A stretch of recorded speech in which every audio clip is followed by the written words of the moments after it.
السلام علیکم ورحمۃ اللہ وبرکاتہ۔ میں امید کرتی ہوں آپ سب ایمان اور تقوی کی بہترین حالت میں ہوں گے انشاءاللہ تعالی۔ آج ہم بات کریں گے رجب کے مہینے کے بارے میں۔ نحمدہ ونصلی علی رسولہ الکریم، اما بعد، فاعوذ باللہ من الشیطان الرجیم، بسم اللہ الرحمن الرحیم۔ تو دیکھیں، حرمت والے مہینوں میں سے ایک مہینہ رجب بھی ہے۔ سعودی عرب کے لوگ خرابیوں کے باوجود حرمت والے مہینوں کا احترام کیا کرتے ہیں۔ کیا آپ حرمت والے مہینے کا احترام کرتے ہیں؟ کیا رجب میں ہماری سیاسی لڑائیاں ختم ہو جاتی ہیں؟ سوشل میڈیا پر ایک دوسرے کی کردار کشی رک جاتی ہے کیا مذہبی فرقے ایک دوسرے پر طنز کرنا چھوڑ دیتے ہیں؟ کسی کی ذات پر تبصرہ کرنا بند کر دیتے ہیں ہم؟ بھائی سے وراثت پر لڑائی رجب کے آتے ہی رک جاتی ہے کیا؟ شوہر کی ناشکری رک جاتی ہے؟ غصہ کرنا، دل آزاری کرنا، کسی کا طنزیہ مذاق کرنا بند کر دیتے ہیں ہم؟ پھر ہم کیسے مسلمان ہیں جو حرمت والے مہینے کا بھی پاس نہیں رکھتے؟ بے شک یہ کام عام مہینوں میں بھی نہیں کرنے چاہیے، لیکن حرمت والے مہینے میں کرنے کی مثال ایسے ہے جیسے مسجد حرم میں جا کر گناہ کرنا۔ حرمت سے مراد حرام ہے کہ کوئی حرام کام نہیں کرنا، یہی اپنی جانوں پر ظلم کرنے کے مترادف ہے۔ پھر کیا کیا جائے؟ ماہ رجب میں گناہ کا ہر کام چھوڑ دیں، خاص طور پر حرام کام، اور حرام کام آنکھوں سے بھی ہوتا ہے، کانوں سے بھی، زبان سے بھی اور دل سے بھی۔ مثلا بدگمانی، غیبت کرنا اور سننا، چغلی، زنا، جوا وغیرہ کھیلنا۔ اپنے گھر میں رجب کے مہینے کی حرمت کا بتائیں۔ غصہ نہیں کرنا، کسی سے لڑائی نہیں کرنی، نیکی کے کام گھر کے افراد سے شروع کریں، اپنی ماسی کو دیر سے آنے پر نہ جھڑکیں، شوہر کی ناشکری نہ کریں، اپنے بچوں کو اس ماہ کی حرمت کا بتائیں، ان کی اصلاح کریں۔ صحابہ کیا عمل کرتے تھے؟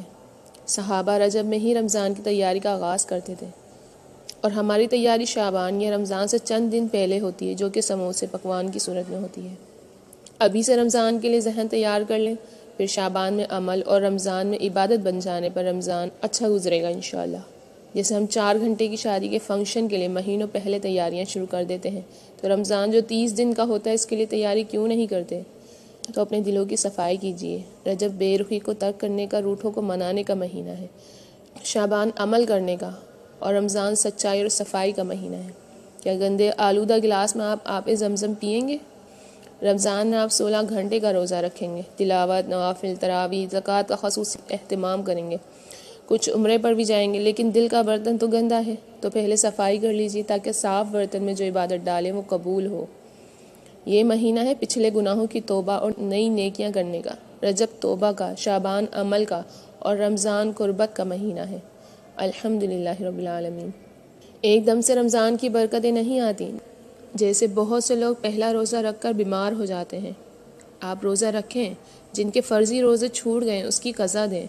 نماز حالت حیض میں معاف ہے، لیکن پھر بھی کچھ لوگ اس کی قضا دیتے ہیں، اور روزہ معاف نہیں لیکن روزوں کی قضا نہیں دیتے۔ اپنے ٹائم کی قدر کیجیے، اپنے وقت کو فضول اور بیکار کاموں میں ضائع نہ کیجیے۔ کھانوں میں زیادہ وقت نہ لگائیں تاکہ رمضان میں کم وقت میں زیادہ کام کرنے کی عادت ابھی سے بن جائے۔ آج عمل کا وقت ہے، زمین کے نیچے جانے سے پہلے زمین کے اوپر عمل کر لیجیے۔ زندگی کتنی تیزی سے گزر رہی ہے، دیکھیے 2025 آ گیا، ابھی 2024 کے پلانز بھی مکمل نہیں ہوئے تھے۔ گزرتے وقت میں سے ہم نے کیا سیکھا؟ کہ وقت ہمارا انتظار نہیں کرے گا، وہ اپنی جس رفتار سے چل رہا ہے قیامت تک چلتا رہے گا۔ اگر آپ کو کچھ اچھا کرنا ہے، اچھا بننا ہے، اپنے پلانز مکمل کرنے ہیں، تو آپ خود کو وقت کے ساتھ چلانا سیکھیں۔ صرف سوچنا یا ڈائریاں بھرنا اس سے کچھ بھی نہیں بدلتا جب تک کہ پہلا قدم نہ اٹھائیں، اور پھر روز چھوٹے چھوٹے قدم چلتے رہیں۔ تو آج سے ہی پلان کرنا، گھر کے ضروری کام سے فارغ ہونا تاکہ رمضان آئے تو آپ فراغت کے ساتھ بس روٹین ورک کے ساتھ نیکیوں میں دوڑ لگا دیں انشاءاللہ۔ تو آپ لوگ کمر کس لیں، صفائی ستھرائی، کچن کے کام، اور سب سے بڑھ کر اپنی اخلاقیات اور معاملات کو سنوار لیجیے۔ ہم سارے کام کر لیتے ہیں لیکن اپنے دلوں میں چھپے بغض، نفرتیں، بدگمانیاں نہیں نکالتے، جس کی وجہ سے رمضان آتا ہے اور چلا جاتا ہے اور ہم اس سے فیض یاب نہیں ہو پاتے۔ اگر انسان اندر سے تبدیل نہ ہو تو پھر بیرونی چیزوں کے نئے پرانے ہونے سے کوئی فرق نہیں پڑتا۔ کہتے ہیں انسان ہر 10 سال میں بدل جاتا ہے، یعنی اس کی سوچ، خواہشات، پلاننگز بدل جاتی ہیں۔ کل آپ کو بائی سائیکل چاہیے تھی، آج کار چاہیے۔ کل اسٹڈی ترجیح دی، اب بزنس گرو کرنا ہے۔ کل تک شادی کرنی تھی، اب کیریئر بنانا ہے۔ شاید پہلے ٹریول کرنا چاہتے تھے، اب اسے فضول شوق کہتے ہیں، یا اب سیاحت کرنا چاہتے ہیں، اور کام میں بزی رہنے کو بے وقوفی کہہ رہے ہیں۔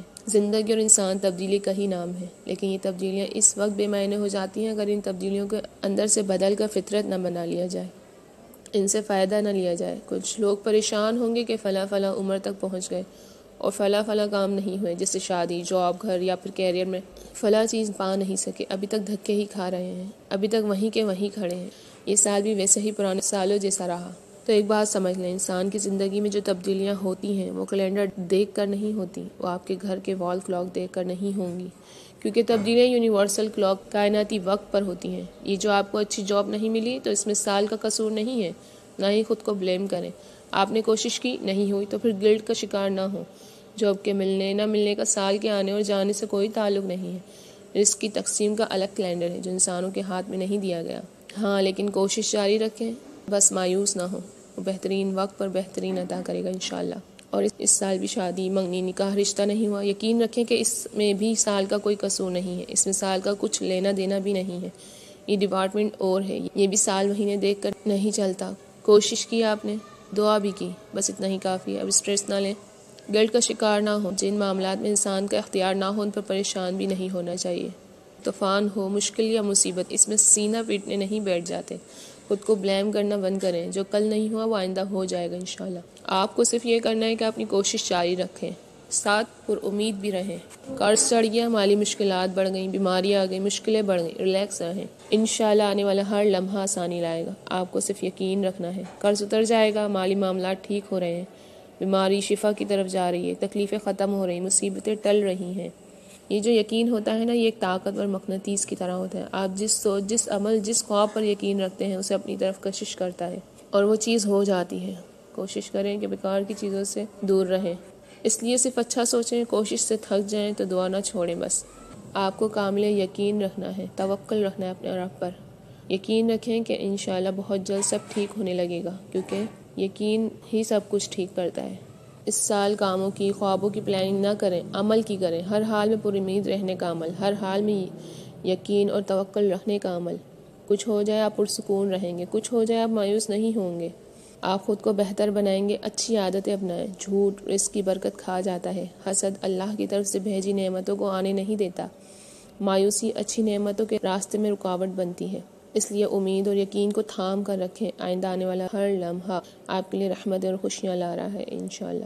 اسی لیے ابھی سے رمضان المبارک کے لیے فصل تیار کیجیے۔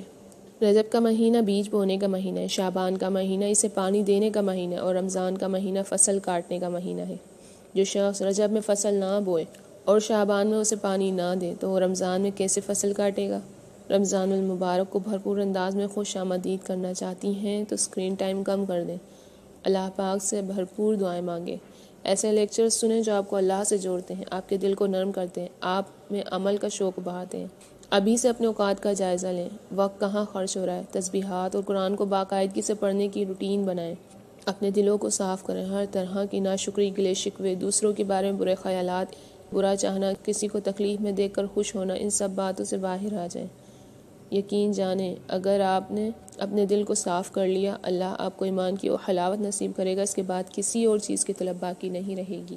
اللہ سے باتیں کیا کریں، ایک الگ ہی تعلق ہوتا ہے، اللہ سے باتیں کرنے سے دل نرم ہو جاتے ہیں، بہت سارے بوجھ اتر جاتے ہیں، دوسروں سے توقعات نہیں رہتی۔ ایوب علیہ السلام 18 سال بیمار رہے، لیکن اللہ کو کیا کہتے ہیں؟ اللہ مجھے تکلیف نے چھو لیا ہے اور آپ رحم کرنے والے ہیں۔ یونس علیہ السلام مچھلی کے پیٹ میں فریاد کرتے رہے، نہیں ہے کوئی آلائے سوا آپ کے، بے شک میں ظالموں میں سے ہوں۔ یہ دعا تو آپ لوگ جانتے ہی ہوں گے، لا الہ الا انت سبحانک انی کنت من الظالمین۔ انبیاء کی یہ صف تھی، وہ اللہ سے دعا نہیں سرگوشیاں کیا کرتے تھے۔ نبی کریم صلی اللہ علیہ وسلم کی ساری حیات طیبہ اللہ سے فریادیں کرتے گزری، یا حی یا قیوم، اے ہمیشہ زندہ رہنے والے، اے قائم رہنے والے، برحمتی کا استغیث، آپ کی رحمت سے میں سوال کرتی ہوں۔ تو اللہ سے باتیں کیا کریں، باتیں فجر سے پہلے، رات کی تنہائیوں میں، خوشی میں، غم میں، ہر وقت، ہر لمحہ، ہر ضرورت کے لیے صرف اسے پکارے۔ ہمارا کام مانگنا ہے، وہ بخشش ہو، رحمت ہو، نعمت ہو یا خوشی، بس پختہ یقین سے مانگتے رہیں۔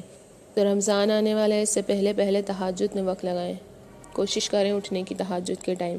اگر آپ زیادہ ٹائم پہلے نہیں اٹھ سکتے تو آپ فجر سے پہلے اٹھیں، پونا گھنٹہ پہلے، 1 گھنٹہ پہلے فجر سے اٹھیں پہلے، اور اب تہجد پڑھیں، اللہ تعالیٰ سے دعائیں مانگے رو رو کر، جو بھی آپ کی خواہشات ہیں جائز خواہشات ہیں ان کو مانگیں، جو آپ کی ضرورت ہیں ان کو مانگیں، جو کام مشکل لگ رہے ہیں اللہ کو بتائیں کہ مالک کرنا چاہتی ہوں لیکن ہو نہیں رہے، اپنی عاجزی کا اظہار کیجیے، دیکھیے پھر کرم کیسے کیسے ہوتا ہے انشاءاللہ۔ لیکن اس کرم کو پانے کے لیے پہلے سچے دل سے معافی مانگ لیں، تبھی رحمت الہی جوش میں آتی ہے۔ عورت کے لیے جنت آسان ہے، عورت یہ کام کرے جنت کے 8 دروازوں میں سے جس سے چاہے داخل ہو جائے گی۔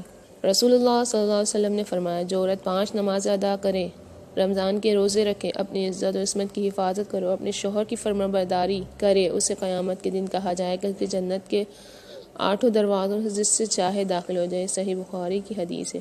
جنت میں جانے والی نیک عورت فرمانبردار ہوتی ہے، اپنے رب کی بھی اور اپنے خاوند کی بھی، نیک بیوی خاوند کو تسلی دینے والی، اس کی حوصلہ افزائی کرنے والی ہوتی ہے۔ رسول اللہ صلی اللہ علیہ وسلم نے فرمایا، کیا میں تمہیں جنت میں جانے والی عورتوں کے بارے میں نہ بتاؤں؟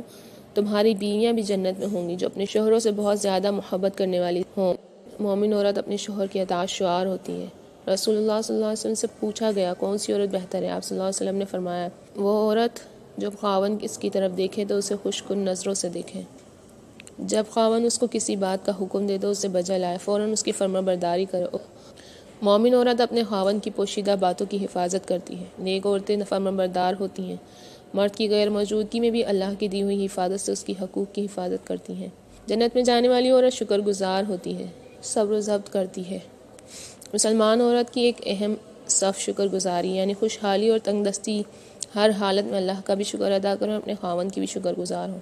اسی طرح عورت کو صبر و ضبط کا بھی ایسا نمونہ ہونا چاہیے جس سے مرد کو بھی حوصلہ ملے اور پہنچنے والا صدمہ برداشت کرنا آسان ہو جائے۔ اور نیک بیوی صبر و ضبط کا مظاہرہ کرنے پر اللہ کی رحمت اور برکتوں کے نزول کی خوشخبری ہے۔ جنتی عورت کی صف یہ ہے کہ اپنی عصمت و آبرو کا پورا تحفظ کرنے والی ہوتی ہے۔ نیک بیوی خاوند کے مال میں بے جا تصرف نہیں کرتی، تو عورت خاوند کے مال میں ایسا تصرف نہ کرے جو خاوند کو ناپسند ہو۔ اس کا مطلب یہ ہوا کہ وہ فضول خرچی سے اور اسی طرح غیر ضروری چیزوں سے پیسے خرچ کرنے سے اجتناب کرے، اور ہر وقت مرد کی آمدنی کو سامنے رکھے اس کے مطابق ہی اپنا بجٹ بنائے اور اسی دائرے میں رہ کر ہی سب کچھ خرچ کرے۔ وآخر دعوانا الحمد للہ رب العالمین۔ السلام علیکم ورحمۃ اللہ وبرکاتہ۔